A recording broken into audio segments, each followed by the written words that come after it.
The Warriors learn some of that split action that they run offensively and bring it to your own team.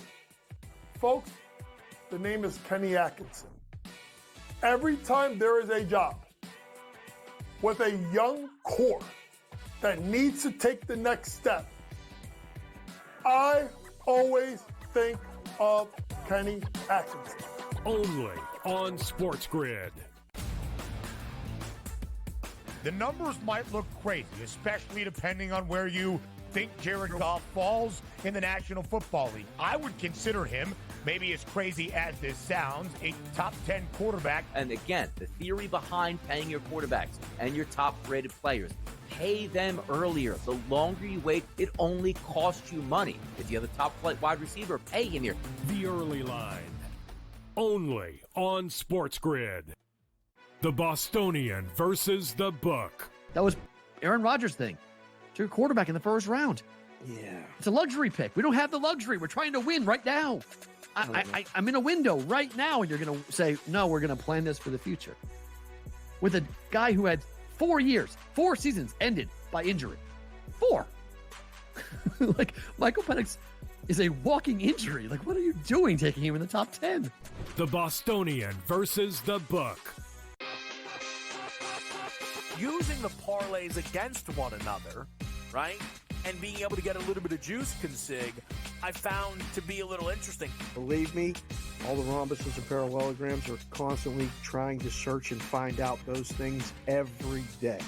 It's one of the battles that you know, as you expand the menu, you encounter new battles. Game time decisions. Only on SportsGrid. Ferrall has taken over. Let's go. It's Ferrall. Coast to coast. Steaks, chicks, stacks. You and I are going to make a lot of money. It's Ferrall. Coast to coast.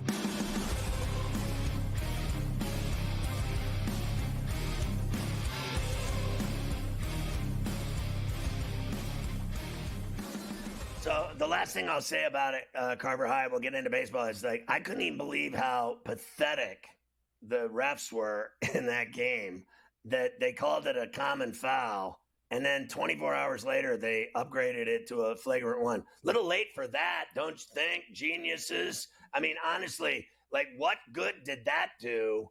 I mean, honestly, the way that league handles their business, I don't care what you say. This commissioner, she's a moron, and the way they're running this girl and letting people abuse her, and she's their meal ticket. What's next? You going to kill her? See how that goes over? I mean, they're letting people attack her and doing nothing about it. I blame the commissioner, and I also blame, like Coach did, her teammates are pathetic because not one of them did anything about it. Now, Mafia knows what I would have done. I would have been thrown out. I would have broke someone's nose. I would have slew-footed someone. I would have kicked someone right in the onions, 100 miles an hour. I would have been in a fist fight. And Mafia would have had to pull me apart from 5 people like he usually does. I would have gotten in a fist fight over that. And not one of her teammates backed her up. That team, by the way, let me just say lastly, they suck. They are horrible. And so is Chicago. They both suck. I watched that game. They were like combined like 10 for 9,000 shooting. It was the worst game I ever saw in my life. In fact, it was so bad I don't even want to watch any more of it. I don't want to watch the league. It was so bad. I'm like, honestly, I know little middle school teams that are better. What I still can't just understand, and you talk about her teammates not helping her out, it's clear that for whatever reason, the majority of the players in that league feel like she needs to like earn her way or whatever the deal is, and I guess some of her teammates feel that way too.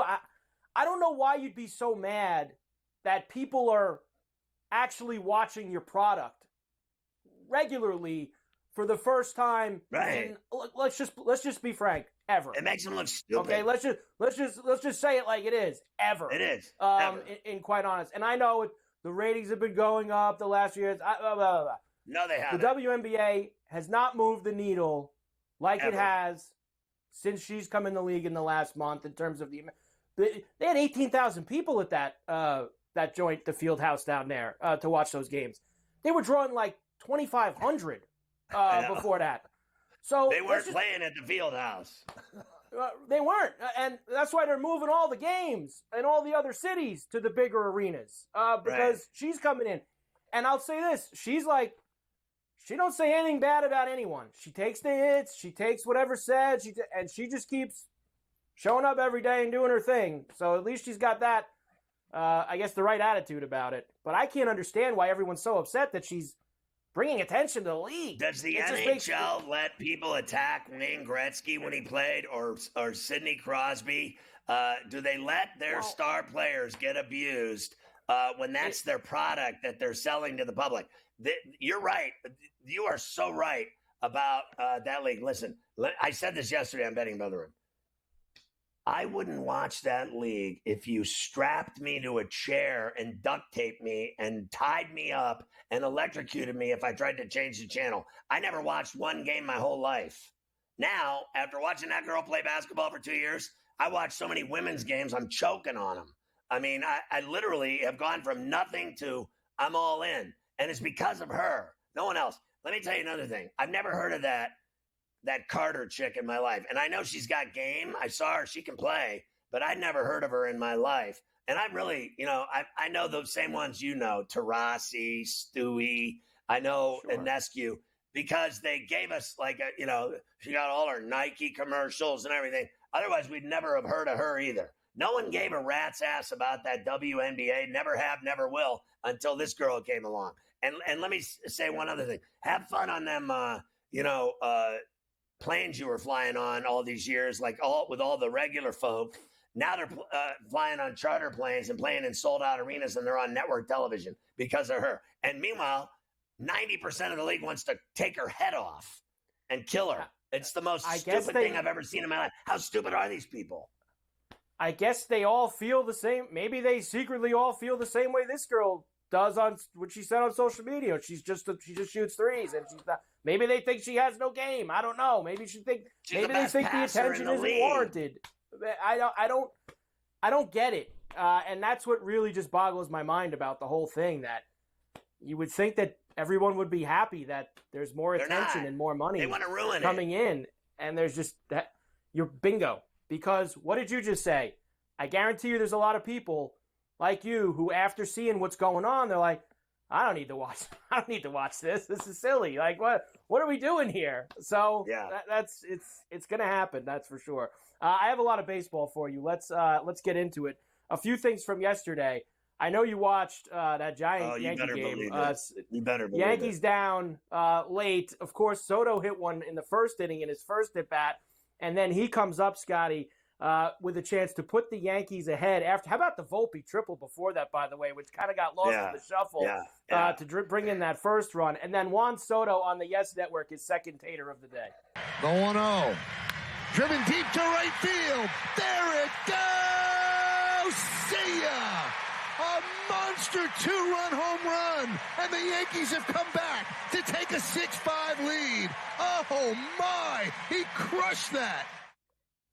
I mean, this guy hits these bombs, and I'm talking Stanton, Judge hit 3 this weekend.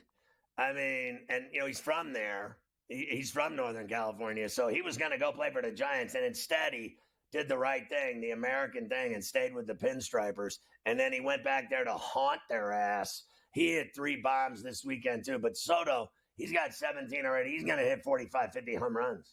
I mean, if he stays healthy, he's hitting 50. You know why? Because Yankee Stadium's right field is like you hitting a wiffle ball in your kitchen. It's what it's like sometimes. Blake Snell left the game with groin tightness. He's had an awful year. It just keeps getting worse for him, and probably another trip to the IL coming his way. Garrett Cole to begin a stretch of rehab starts tomorrow for the Yankees. So maybe the Yankees are getting close to getting Cole. He hasn't been there all year, and their starting rotation has been excellent. What a road trip for them. They usually play awful on the West Coast, Scotty. Awful. And what'd they go? 7-2 on that road trip out west. So that's a Christmas hell of a miracle. job by them. Indeed. Twins beat the Astros 4-3. Tigers beat the Red Sox 8-4-10. Braves beat the A's, although the A's gave them problems all weekend. Rays rallied to beat the Orioles late. The Jays beat the Pirates 5-4 up in Toronto. Unfortunate for the Buccos. The Diamondbacks beat the Mets 5-4. Another adventurous weekend for the Mets at Citi Field. This time, Ketel Marte also hitting his second home run of the game, putting Arizona ahead on MLB.net. Marte slams it deep to center. Bader backing up, looking up, and it's gone! Ketel Marte, his second home run today, and the Diamondbacks have stolen the lead in the ninth. He's been on fire for a month. He has. He has been outstanding. The Mets also retired Darryl Strawberry's number 18 on Saturday. Congratulations to him. The Rangers beat the Marlins 6-0. Nats beat Cleveland. I'm going to save this for later. I don't know if you saw the Tommy Pham after the game. We got to play that later. I don't got enough time for that right now because that was incredible. So we'll save that. Royals beat the Padres 4-3. Reds beat the Cubs. Mitch Garver cleared the bases for Seattle as they beat the Angels 5-1. And the Dodgers beat the Rockies 4-0. They had a leadoff homer from Mookie Betts that got them started. And the Cardinals beat the Phillies 5-4 in 10 last night. So I have a bunch of games for you. After you talk to Denny, we'll go back to the Milwaukee White Sox game because I have two things for you there. The Tommy Pham stuff, and we had a request. We got to get a Euchre homer in because the Brewers have been playing so well, and we were able to effort that here today on Coast to Coast. So we will do that as well, and then we'll get to tonight's game. At 90, still calling games, styling. Still doing it, baby. With the Brewers playing well, too. So we'll get into all that after you talk to Denny.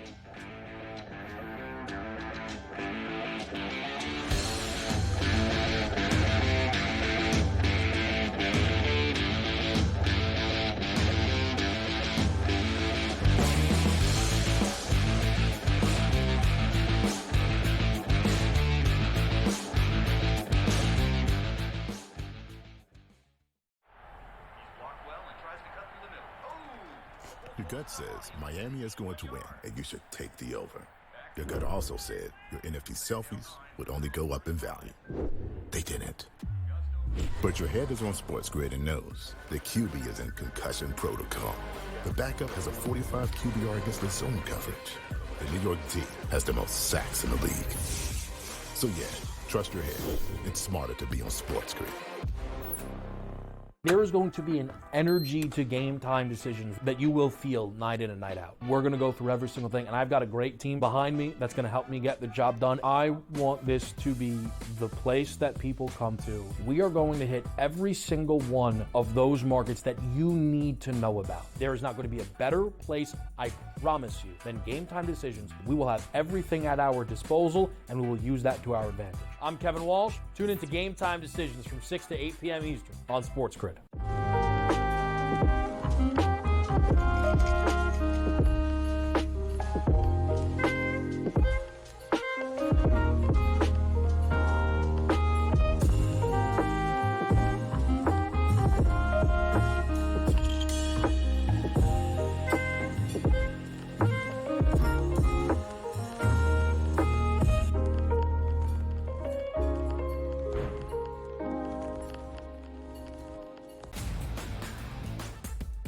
The numbers might look crazy, especially depending on where you think Jared Goff falls in the National Football League. I would consider him, maybe as crazy as this sounds, a top 10 quarterback. And again, the theory behind paying your quarterbacks and your top-rated players, pay them earlier. The longer you wait, it only costs you money. If you have a top-flight wide receiver, pay him here. The Early Line, only on SportsGrid.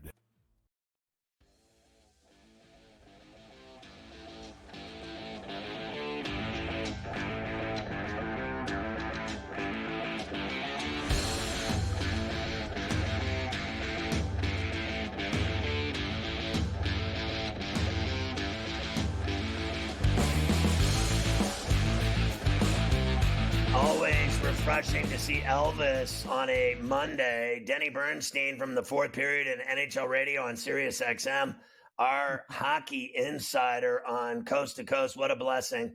Let me start with this. You were at Oracle on Saturday to see the Aaron Judge show. He grew up there in Northern California and almost went to the Giants, a great franchise. But boy, did he send some balls deep into those seats all weekend long, 3 of them. What was it like seeing him smack that home run Saturday night that went about 470 feet? Ton of Yankee fans at Oracle.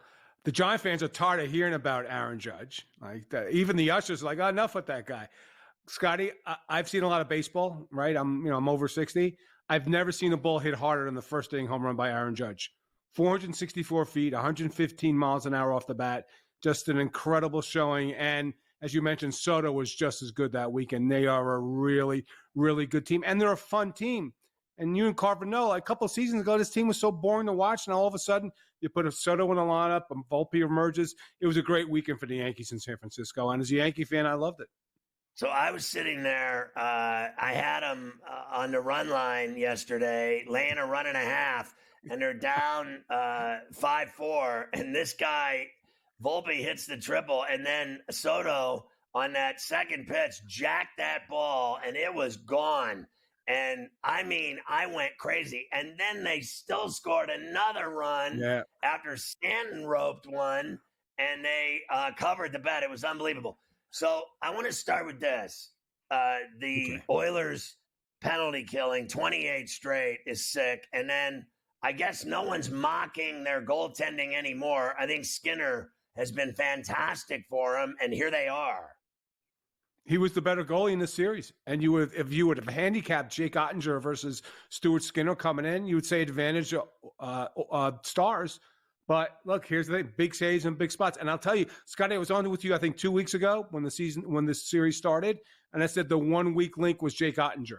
And you watch Game 5, right? Watch Game 5, the third goal by Broberg, guy who hadn't played all season, got beat from distance, but that shot wound up losing the game. Like at 2-0 in Game 4, and they're up 2-1. You got to go close out the series. Rogers Place was silent. You're up 2-0 early to Stars, and they basically scored, 2 goals after that? It was a stunning display of defensive ability by the Edmonton Oilers. And you say, hey, that came out of nowhere because this is an offensive team. We talk about McDavid and Draisaitl and Zach Hyman. But if you watch this team when they won those 16 in a row, Scotty, and they weren't playing the greatest schedule in the world. They were playing relatively weak schedule, but winning games 3-2, 2-1, 4-3. They weren't winning games 7-5, 7-6, which you would think they would do. The commitment this team has made to defense under Knoblauch, and they had a little stretch late in the season where they weren't great defensively, but they got really good defensively against late in the series against Vancouver. Same thing with Dallas. They got more than a puncher's chance to win the series, Scotty. I haven't even decided. I mean, we do picks for the forwardperiod.com for SiriusXM. I haven't decided who I'm going to pick in the series. You want to lean towards the Panthers because they played so well. But when you watch the Oilers play, they're playing winning Stanley Cup playoff hockey. Yeah, I'm on them. I got to tell you. And they had, when they were 10 points behind a wild card and they won 8 in a row, then they lost, and then they rattled off 16 in a row. They went 44, 15, and 5 the rest of the way after they got him. And that was the best team in hockey. It wasn't the Rangers and Dallas who had the most and second most points. The Oilers played the best hockey from the point when they were 10 deep. Yep. And then they did, and they came out of nowhere. And that's sometimes when the people say, yeah, why there's so many? And there's a lot of coaching changes everywhere, especially in the NHL. I think it was like 14 or 16 coaching changes. But this one worked. And this guy got nerve. Remember, after Game 3, he made 3 lineup changes. Like in a Western Conference Final, you're making 3 lineup changes. Is your team that good? Knoblauch got a lot of cojones for doing what he did, and it's come through. There's a trust between himself and the team, so when he win those changes, was effective. And Scott, I keep going back to Game 4. If you have Janmark and McLeod scoring goals for the Oilers, they're going to win. They're going to win games. It's as simple as that. And the same thing's going to apply to the Stanley Cup Final. If they get help from their depth. Look, Kane got hurt again, so I'm not sure how effective he's going to be. Is Corey Perry going to be effective? But if they get goals from their bottom 6, they're going to wind up living the trophy without question. But I would not sell the Florida Panthers short, because the one thing the Oilers haven't faced in the West that they will in the Cup Final, that's a really mean, aggressive, physical Panthers team. And that's the one thing. Connor Leon had it relatively easy with the Stars with respect to the physicality. Not in this round. They're going to get hit. They're going to get hit a lot. But again, I think it's a toss-up going in to Saturday night. They're so big, though. I'm not afraid of them. I know they forecheck brilliantly. That's their game. I know they're tough. I know they're physical, but they're not as fast and big as Edmonton. And let me ask you this. What did you think of the abuse Nurse got, and then how he turned that on all the media and fans that, they wrote this guy a ticket to hell. I mean, they gave him the business, and then he ended up doing great for them. And what a who you to you on the media and the fans in Edmonton. Well, the reason he was getting all the grief is that he signed for $9.25 million, and for majority of the contract, he hasn't played that way. He's played like their fourth best defenseman, and he's the highest paid player, right? A highest paid defenseman, not highest paid player, right? And I'll tell you where that turned, right? There was all that criticism, and one of the reporters asked Stuart Skinner about Darnell Nurse, and Conor McDavid was up there with Skinner and said, "I'll take this question. I'll take this question." So for me, that was huge for him, and he's played well. He doesn't have to be the best defenseman. He could be the third best defenseman because Bouchard and Ekholm are a dynamite pair. But if he plays within his game and doesn't try to do extra, he can be an effective defenseman in this series, and he was in the last series, and certainly in the Cup final as well. So what are you going to do, Elvis? Are you going 3,000 miles back and forth the whole time? Like, are you really going on the rendezvous 3,000 every other day? And I'm not complaining about it. I'm the one media person that's not going to complain about it. I'm going to fly back to LA between games 2 and 3 and probably, 4 and 5 because I am still married. I want to stay in my house. I don't want to stay married. So, I got to see my wife at least a couple of times these 2 weeks. Who's Patty pulling for? Well, Bernstein, we're Jewish. Hyman, the Oilers. Elvis.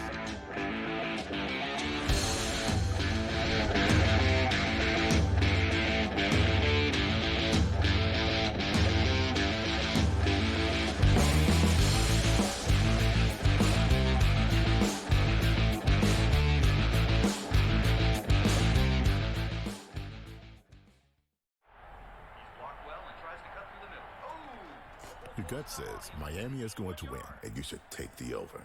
Your gut also said your NFT selfies would only go up in value. They didn't. But your head is on SportsGrid and knows the QB is in concussion protocol. The backup has a 45 QBR against the zone coverage. The New York D has the most sacks in the league. So yeah, trust your head. It's smarter to be on SportsGrid. There is going to be an energy to game time decisions that you will feel night in and night out. We're going to go through every single thing, and I've got a great team behind me that's going to help me get the job done. I want this to be the place that people come to. We are going to hit every single one of those markets that you need to know about. There is not going to be a better place, I promise you, than Game Time Decisions. We will have everything at our disposal, and we will use that to our advantage. I'm Kevin Walsh. Tune into Game Time Decisions from 6 to 8 p.m. Eastern on SportsGrid.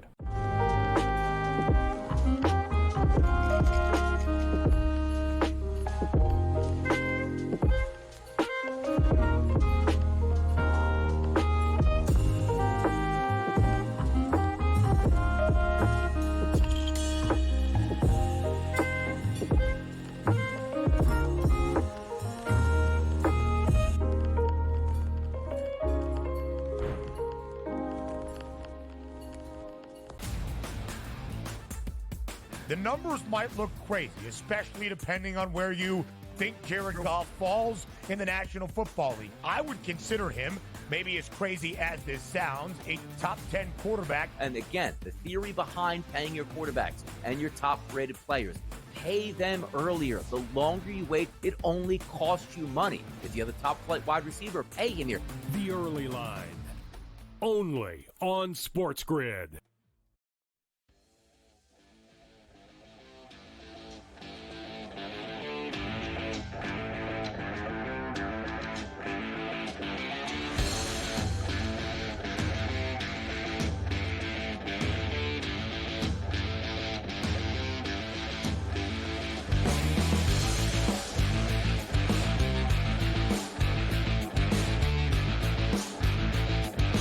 Boy, Elvis coming in hot today. Carver High styling. All right, let's go back to that Brewers-White Sox fiasco. Yeah, well, I want to give the Brewers a little bit of love here today, Sky. They've won 5 in a row. They have a 7-game lead now in the NL Central. It helps when you get to sweep the lowly White Sox over the weekend. But I have 2 things from you from this game. First of all, let's get Bob Uecker in the mix here. Jackson Chourio, a 3-run homer yesterday, 620 WTMJ in Milwaukee. Here's Bob. And the pitch. Hit in the air to left and deep. Get up! Get up! Get out of here! Gone for Jackson Chourio. And the Brewers get 3. How about your boy, Uecker, styling at 90? That would have been a pop-up to the second baseman with Sterling. All I know, listen, I don't deny John had a great career, but in the end, it was bad. Your boy Uecker's 90, and he sounds like he's 60. That almost sounds as good. Obviously, probably nowhere near as the height when he did the Major League movies. But like you said, I mean, that clip could have been 25, 30 years ago that we just played. And that's how good Bob still sounds at 90, getting in there and doing some Brewer games here and there, which is outstanding. Now, the fun part of the game, I'm sure you saw Tommy Pham of the White Sox was thrown out at home late in this game, had a chance to score the tying run, was dead to rights at home plate, and William Contreras from the Brewers tags him out, the catcher. And then I guess Scotty made the mistake of talking a little smack to Pham as he tagged him out. And I think that Tommy Pham is probably one of those guys in Major League Baseball that you don't want to mess with. And if you didn't think that, maybe after watching this you will. 1-run ball game, close play at the plate. And actually, it wasn't even close. It was a shallow fly ball to left field. You would expect the left fielder to throw the base runner out on that play, but the situation of the game, third base coach sends you got to go. I'm nailed out at home by a mile. I'm going to the dugout, and I hear the tough guy with all the hoorah. So I'll never start anything, but I'll be prepared to finish it. There's a reason why, I do all kinds of fighting in the off season, because I'm prepared to somebody up. So you can take it as what it is. That's incredible. Look out. I mean, don't get in Tommy Pham's way. That's for sure. I'm just like, whatever you need, big fella. He's like, there's a reason I fight in the off season. I'm like, uh-oh. So take it. That's always my favorite. I told you the Bob Knight line. Take it however way you effing want. Run with it. Take it whatever you want. Run with it. There you go. Run with it, baby. Take it any way you want. I'm going to beat somebody's ass. That is great. The Brewers, after the sweep over the White Sox, will now open a series in Philadelphia tonight against the Phillies. Jared Koenig against Zach Wheeler is our pitching matchup to start this series off. The Phillies minus 210, plus $170 for the Brew Crew and a flat 8. So listen, they got rid of their Cy Young winner. They lost their number 2 starter, and they got a 7-game lead in the Central. That's really what's crazy. I saw Bob Nightingale, who was on Friday with us, talking about that fact that they had, they got rid of Burns and they just said, screw it. And then they lose their number 2 and they're still winning every game they play is crazy. I don't think they beat Wheeler tonight, though. And you know who's been swinging the big stick lately down at the bank is our boy Bryce Harper. He's been hitting upper deck shots over the weekend. And when that guy gets going, I'm not betting against him or Wheeler. No, you never want to do that. That was a long one that Bryce hit on Saturday night there against the Cardinals. Let's slip one more in, and then we'll do the rest after Adam. The Mets are in D.C. against the Nationals. Tyler Megill and Mackenzie Gore tonight. Minus 115 for D.C., minus 105 for the Mets, and a flat 8. Yeah, listen, the Mets were so awful at home in this homestand. I don't know what to say, but I thought maybe if they go on the road, they'll start winning. I doubt it. I'm on the Nats. We have a few others. We'll do them later on, including Baltimore and Toronto. Detroit is in Texas tonight. Late night San Diego and Anaheim. We'll do that later.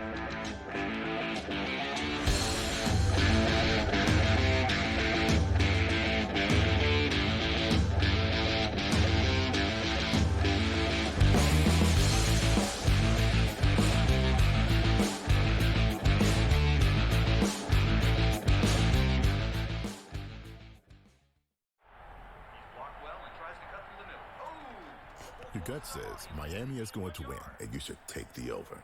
Your gut also said your NFT selfies would only go up in value.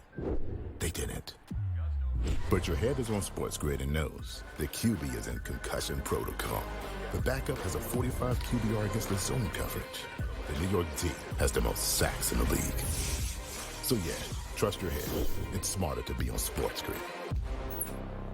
There is going to be an energy to game time decisions that you will feel night in and night out. We're going to go through every single thing, and I've got a great team behind me that's going to help me get the job done. I want this to be the place that people come to. We are going to hit every single one of those markets that you need to know about. There is not going to be a better place, I promise you, than Game Time Decisions. We will have everything at our disposal, and we will use that to our advantage. I'm Kevin Walsh. Tune into Game Time Decisions from 6 to 8 p.m. Eastern on SportsGrid.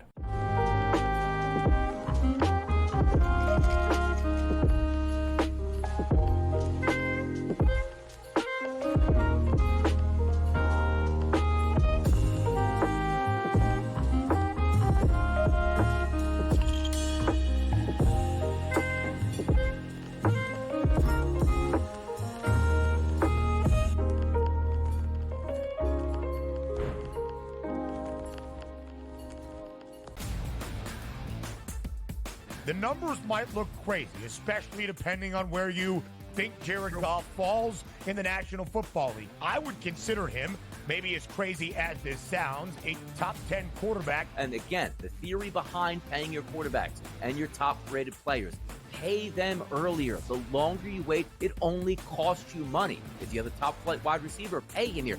The Early Line, only on SportsGrid.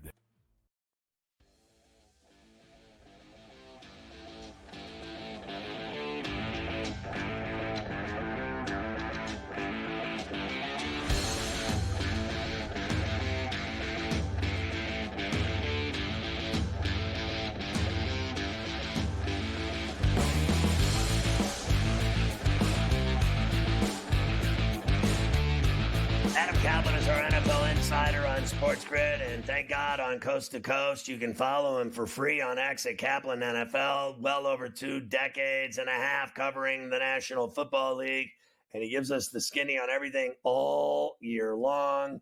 Again, thank God for that. How about the money that JJ got in Minneapolis? My man, this is real money here with Justin Jefferson. It's a legit $35 million a year. I had a look at the deal earlier today, and they've been talking, Scott, for over a year.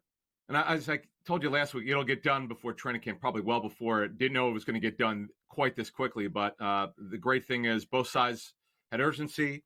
The Vikings finally said, you know what? We have to do this deal. We got to do right by our player.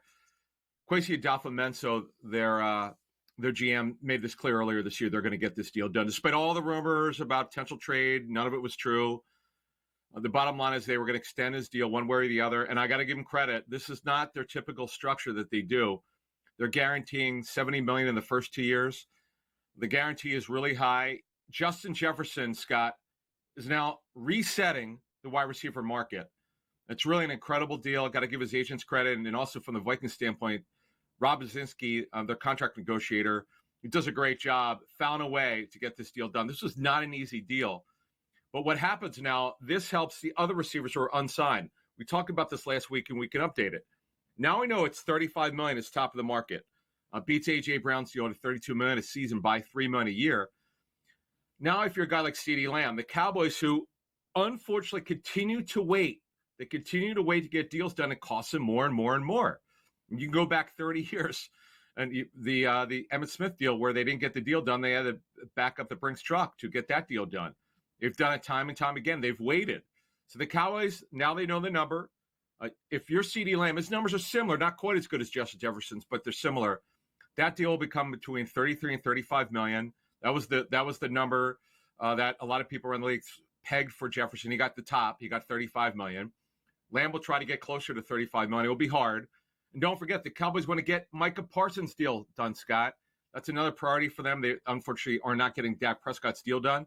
And obviously, if you're Jamar Chase, who's a legit number one receiver, an absolute stud, you want to not only get $35 million a year, you want to try to beat that. And then the other guys we talked about last week, Brandon Ayuk, he won't get close to $35 million, but $30 million a season is very, very fair. And then you've got T. Higgins, who's on that lower tier. He's around the Jalen Waddle deal, who got $28.25 million per season. And the Bengals are not close on that one. So these clubs, Scott, that continue to wait to get deals done, they're going to have to pay up even more, they thought, by not getting them done earlier.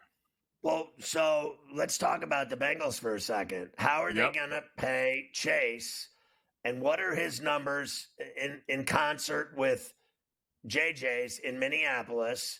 And how in God's name can they pay him 34 to 35 million per and then pay Higgins? Now they've talked about dealing Higgins for 6 months to 9 months, and then they still haven't done it. Are you kidding me that Brown's going to pay both of them that kind of money? I just don't see it. It's going to be Chase, and how are they going to deal with Higgins other than to deal him? No, in fact, I've been on record saying that for the whole offseason. Chase should get done by training camp. Now they see, this is the way agents look at it. Everyone in the agent business who's got receivers knew that Justin Jefferson was at the top of the market. They wanted to see where that number went. Now you got $35 million. If you're Jamar Chase, that's what you're looking for. You're looking for $35 million. He's been an absolutely phenomenal football player. He's a franchise building wide receiver. Higgins is a number two, is known for months he's not getting the kind of deal that he wants. Plus, he's coming off a season where he's hurt a lot. He doesn't have a lot of leverage here. Look, he asked for a trade. The Bengals have made it clear they don't want to trade him. They did draft Jermaine Burton, a third round, a receiver out of Alabama, but he's not going to be ready to start right now. They want to make another deep playoff run, and to do it, they want Higgins there, and then they can let him walk and then get a compensatory pick. They're big on doing that, by the way. I mentioned this last week. They let Jesse Bates walk. They got a compensatory pick. This is the way this team organization thinks. Now, you talk about the cash. They know what it's going to take to get Chase done. It wasn't a secret. It's just a little bit more than they probably thought. Now they have the numbers. Now they can get that deal done, and good for the Vikings and Jefferson's representatives of WMA to get this deal done. This was not an easy deal to get done because, again, it took over a year. That's how tough this deal took to get done, but it got done. And now you know what it looks like, $35 million a year. Okay, so go back to the Cowboys for me and explain to me how they can pay Lamb, Parsons, and Dak Prescott, and then, frankly, anyone else. Now, I know they have the money. I know what the franchise is worth, but that's neither here nor there when you're dealing with these kinds of numbers and what they can do for the season with the rest of their roster. So what they'll do is an extension with CeeDee Lamb. They're going to do what happens at just about every veteran extension. You take the big salary that the players do this season, you reduce it to the minimum salary, then you give them a major signing bonus, just like, for instance, the Vikings did in this deal. Then you raise the salaries year by year by year, but you're going to lower this year's cap number because the Cowboys are one of the few teams, Scott, that have a cap problem. That's why Dak's deal's not gotten done. They'll do the same with Micah Parsons if they can get that deal done. That's a priority for them. They've already budgeted it. I'd be very surprised if that deal's not done by late July, by the time they report to training camp in Oxnard, California. But Dak, look, the thing is, if you're Todd France, Dak Prescott's agent, why would you take less than $57 million a year? Like that, by them waiting, you've got the leverage here. And Dak, you could say whatever you want about Dak Prescott. The guy's still a very, very good quarterback, had an excellent season, did end like the club wanted for anyone on offense or defense as they played against the Packers. But the bottom line is, when you're the Cowboys, once again, they've waited. It's going to cost them way more than they thought it would or should have. But this is what they have to do. And again, the way you do veteran contracts is you lower the salaries in year one and then you increase going forward. All right, let's talk about the horrific story about the passing of Hall of Famer Larry Allen of the Cowboys while he was on vacation with his family in Mexico. Do you know any details at all of how he died suddenly? Like, did he have a heart attack? What was it? Does anyone know? Yeah, we don't know yet. The family's not released that information yet, and the Cowboys in their statement, which they sent me this morning, did not say that. It just said he died suddenly. But 52 years old. Boy, this is. I don't know if you saw Emmitt Smith's incredible video. He's obviously heartbroken, as a lot of people, because in life, as a lot of us know, when friends of ours pass and we don't get to say goodbye, it's tough, man. It's really tough, totally unexpected. But I remember Larry Allen as this guy from a small school, right, at Sonoma State. Nobody like Sonoma State. Where is this school? No one ever heard of it. A Division II school in California. And he wound up being a Hall of Famer, 11-time All-Pro. One of the all-time great stories from a small school. And you got to give Lake Gil Brandt credit and everyone in scouting for many, many years ago who helped the Cowboys before Gil left the Cowboys in the late 80s. And everyone with Jimmy Johnson and everyone who scouted that Larry Allen, just a phenomenal job. It was a second-round pick, by the way, not even a first-round pick in 1994, who, by the way, was not just a guard, though he was known mostly to play guard. He also played tackle. Yeah. He actually played tackle and ended his career with the Niners. Yeah. Yeah, he played multiple positions on the front. Yep. He was crazy. And I did a show, believe it or not, on Fox Sports with Gil Brandt for at least a year or two. I love Gil Brandt. What a great guy. What a great football mind. What is the deal with Waller of the Giants? I hear you're reporting that he's going to retire. Barring something highly unforeseen, I put this out on SiriusXM a couple months ago. Unless he changes his mind, he's going to retire. As I talked to someone close to him a couple times, that he's got some other business interests. He's had a great career. He turns 32 this fall.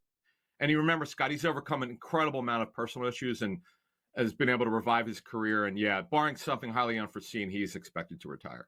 Wow. So Darren Waller going to be done in the NFL. Great stuff today. Huge Jefferson signing with the Vikings. He got the big bag. Thank you, Adam.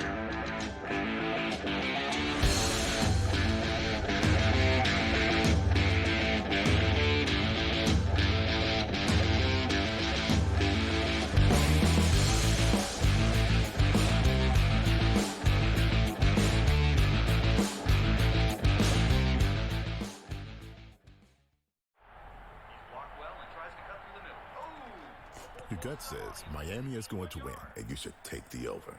Your gut also said your NFT selfies would only go up in value. They didn't.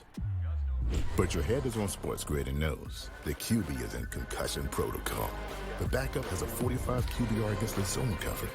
The New York D has the most sacks in the league. So trust your head.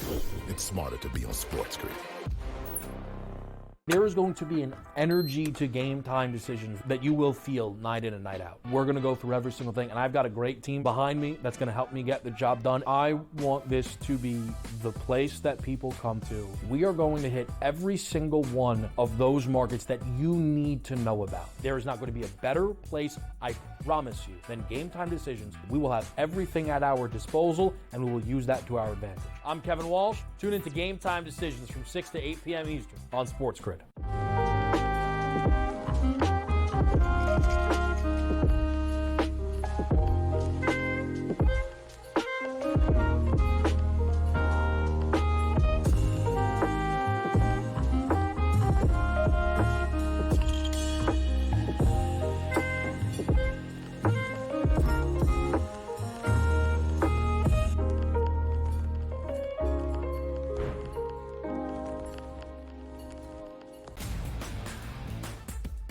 The numbers might look crazy, especially depending on where you think Jared Goff falls in the National Football League. I would consider him, maybe as crazy as this sounds, a top 10 quarterback. And again, the theory behind paying your quarterbacks and your top-rated players, pay them earlier. The longer you wait, it only costs you money. If you have a top-flight wide receiver, pay him here.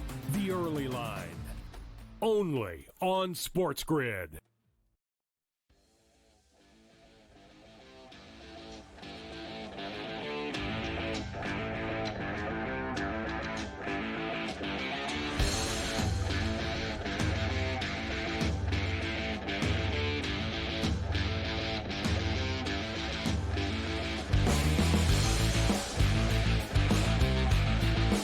Once a day, play our free-to-play BetMGM Swing for the Fences for a chance to win great daily prizes. Play as a batter and pick an area of the strike zone. Get a single double like Carver High did. Triple, home run, or even a flyout. Play it once a day. Huge free-to-play promotion. And account holders of BetMGM Sportsbook can play the Swing for the Fences. They're going to have an opportunity to win rewards if they get a hit. And those include parlay boost tokens, odds boost tokens, single game parlay boost tokens, bonus spins in eligible casino states, and even bonus bets. the rewards expire after 24 hours. So whenever Carver High has a big hit, he immediately cashes in the rewards. And they are just a ton of them. You can win all kinds of different things. It's Gandhi. Everybody's talking about it. Swing for the fences at BetMGM. Absolutely. Got to go get involved in that. We're going to try to swing for the fences here tonight as well on C2C with some tater time in a minute. But let's do the rest of the games that we have first. The Orioles head north of the border. They're in Toronto tonight. Grayson Rodriguez and Kevin Gossman get us going there. Minus 115 for the O's, minus 105 for the Blue Jays, and a 7.5. Yeah, listen, I think the Orioles are flat out better than the Jays, and I like Rodriguez. I think he's been incredible. A 3.5 ERA. I like the O's on the road tonight in Toronto. The Tigers are in Arlington against the Rangers, where the betting favorite for the AL Cy Young right now, Tariq Skubal, gets the ball against nasty Nate Eovaldi. Minus 115 for the Tigers on the road, minus 105 for the Rangers, and a flat 7. Skubal's been unbelievable. I don't know how I can get off of him at 7-1 with a 2 ERA. I got to go with Detroit. I got to go with Detroit as well. The Cardinals are in Houston against the Astros. Kyle Gibson and Justin Verlander tonight. Minus 185 for the Stros, plus 150 for the Redbirds, and a flat 8. I love the over here, Scotty. I think both guys get hammered. Yeah, I'm going to lay the 1.5 with the Astros at Minute Maid at $1.15 on the plus side. I think they got a shot. I won't deny the Cardinals have been playing pretty well.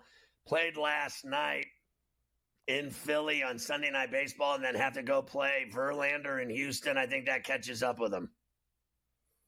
The Reds open a series in Colorado against the Rockies. Andrew Abbott against Ryan Feltner in the first game. Reds minus 115, Rockies minus 105, and that big fat 11 piece. Yeah, I'm on the over here. Feltner gives up, in droves, runs in droves, and bottom line is Abbott and Costello is not much better. So I'm looking at, I'm thinking there's at least 13, 14 runs in this game, at least. Up and away, baby. The Padres are in Anaheim against the Angels tonight. Matt Waldron and Tyler Anderson opens up that series. The Padres minus 140 on the road, plus $1.15 for the Angels, and an 8.5. I mean, the Angels are so awful. It's just unbelievable. But Anderson really has been their best pitcher with a 2.4 ERA. I'm going to give him a stab tonight. I'm going to take Anderson and the Angels to get the Padres at least once, and that would be tonight. I mean, the Padres are a much better team, playing better, 2 games over 500. You're talking about them 21-38, the Angels. They're pathetic, and I'm going to bet on them. They are pathetic. And finally, the Giants are in Arizona tonight against the Diamondbacks. Ryan Nelson pitches for the Snakes. The Giants still have not figured out who they're going to start, so it'll probably be some kind of bullpen nonsense. Minus 135 for Arizona, plus $1.10 for San Francisco, and a flat 9. I'm taking the D-backs in the desert, and Ketel Marte is on fire, and I expect him to keep hitting balls over the wall. Hit 2 yesterday. He's been on this tear over the last 25 games. It's crazy. I'm on the D-backs. Yeah, Walker's been hot, too, for them this weekend. He had a couple home runs against the Mets. I didn't add him to the tater time just because they didn't have the numbers, because they didn't know who was starting for them.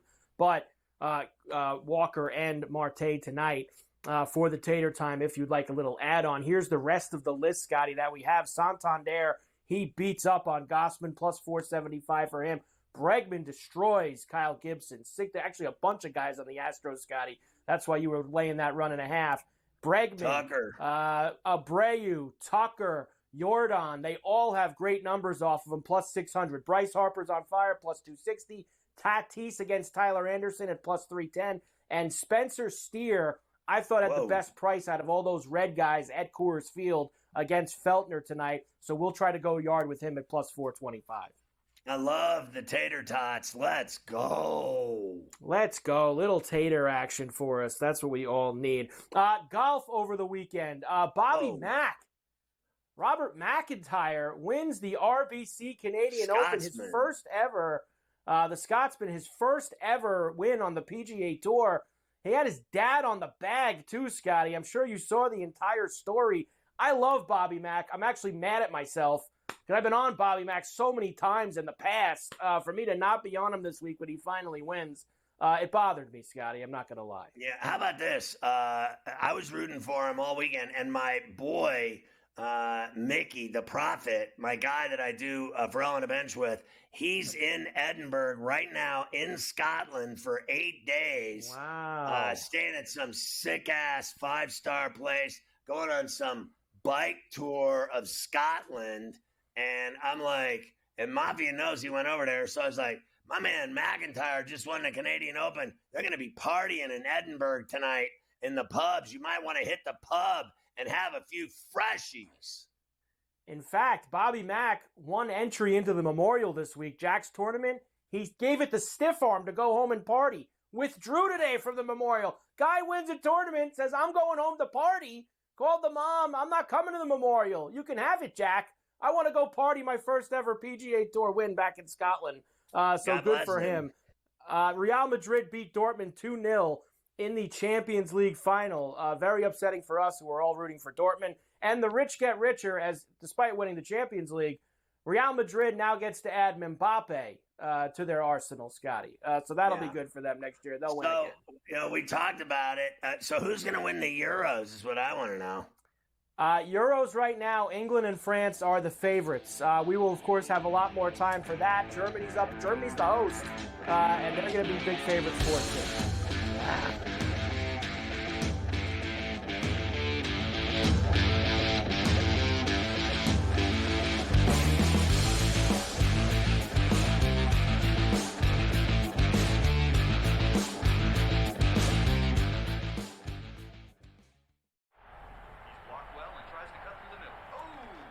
Your gut says Miami is going to win, and you should take the over. Your gut also said your NFT selfies would only go up in value. They didn't. But your head is on SportsGrid and knows the QB is in concussion protocol. The backup has a 45 QBR against the zone coverage.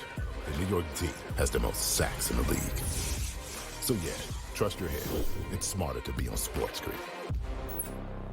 There is going to be an energy to game time decisions that you will feel night in and night out. We're going to go through every single thing, and I've got a great team behind me that's going to help me get the job done. I want this to be the place that people come to. We are going to hit every single one of those markets that you need to know about. There is not going to be a better place, I promise you, than Game Time Decisions. We will have everything at our disposal, and we will use that to our advantage. I'm Kevin Walsh. Tune into Game Time Decisions from 6 to 8 p.m. Eastern on SportsGrid.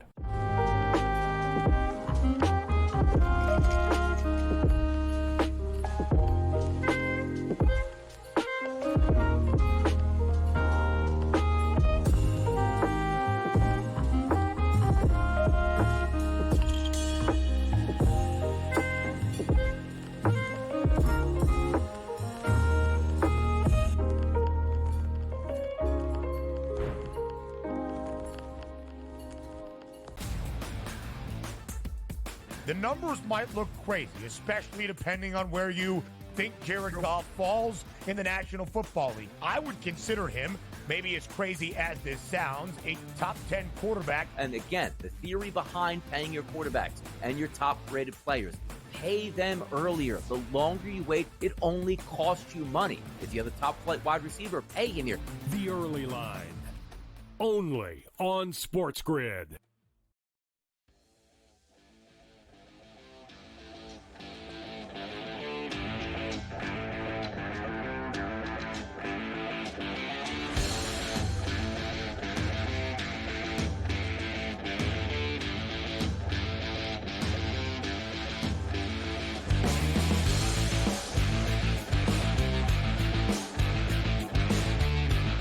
All right, so your boy Makacha beat the Diamond Dustin Poirier on Saturday night at 3:02 at the Rock in Newark, New Jersey. Poirier said afterwards it might be his last fight. He spent a lot of time with his little daughter after the fight, trying to convince her that he was okay. He was covered in blood. I thought it was a good fight. Makachev submitted him in the fifth and final round. There was a wild fight in the stands at the Rock at that event Saturday night. One guy was talking all kinds of shack to this other guy, and the guy on the top stairs was talking down to the guy a row beneath him and giving him the business. Kept telling him to hit him. Go ahead and hit me. Go ahead, hit me. Screaming, hit me. Just make a move and see what happens to you. And finally, this guy underneath and this rope underneath him just clocked him with a shot and knocked this guy the F out. He bounced down like 7 flights of stairs, and then the guy bounced on top of him and beat the living shack out of this dude senseless with hammer time. It was rabbit punching at his best. It was better than the fight card that the UFC put on. My man got his ass beat with his big mouth. Dmitry Bivol beats Zenad, who, and will face Beterbiev next. Zhang destroys the bronze bomber no more. Knocked him the F out cold in that fight on Saturday. Nick Saban, Urban Meyer, Aaron Donald on the College Football Hall of Fame ballot. Now the Ferrall finish. Horribly, we told you earlier that Larry Allen passes away suddenly at 52 on vacation with his family in Mexico. That just does not sound good at all. Like he dropped dead. Alonzo Mourning, cancer-free after surgery to remove his prostate. The silent killer. Get your prostate exam and PSA. Do it if you're over 45. What are you waiting for? You don't want this. Wisconsin family plans to sue a daycare center after their baby tested positive for cocaine. Apparently, they're doing rails at the daycare center to get through the day with all the kids driving them nuts. A man kidnaps his wife as the kids sleep nearby in the next room, and he buries her alive in Arizona in the desert. My man just handled his business. Went in, took his wife, buried her in a hole. Kids were sleeping, went home, and served them up breakfast. Powerlifting legend accused of hacking her ex-boyfriend's laptop and then posting humiliating nude photos of his new girlfriend. Revenge porn at the highest level, Mafia. A missing Texas woman's body discovered finally in an alligator's mouth. This is not where you want to end up. In an alligator's mouth, dead. Actor Nick Pasquale, whoever that is, accused of stabbing a Hollywood makeup artist girlfriend 20 times, gets arrested trying to flee to Mexico. That sounds like a movie right there. A Denver pet food plant sued by neighbors over the obnoxious odor that makes you vomit. It smelled so bad next to the food plant that everybody was hurling all over their yards and driveways. A 30-year-old Florida man sets himself on fire inside a local Publix. I wonder if that was the same one Messi went to get his hickory smoked turkey and cheddar. U.S. Coast Guard offloads $468 million of confiscated cocaine. I always love when the Coast Guard finds all the barrels of blow. They should give it out to the community. Texas elementary school teacher filmed sexually explicit videos in the classroom and the school bathroom. She had it all going. Filming in the class, filming in the bathroom. An elementary school teacher, no less. Getting her freak on. Lenny Kravitz apparently doesn't like to get his freak on. He says he's been celibate for 9 years and says it's a spiritual thing. And that really bummed out 34C. I think she wanted to do him. Are we on the air? We are? Don't talk about doing. Okay. GTD is next. Go to FerrallOnABench.com for everything else. It's the American thing to do. We'll see you again tomorrow at 3 o'clock on Coast to Coast.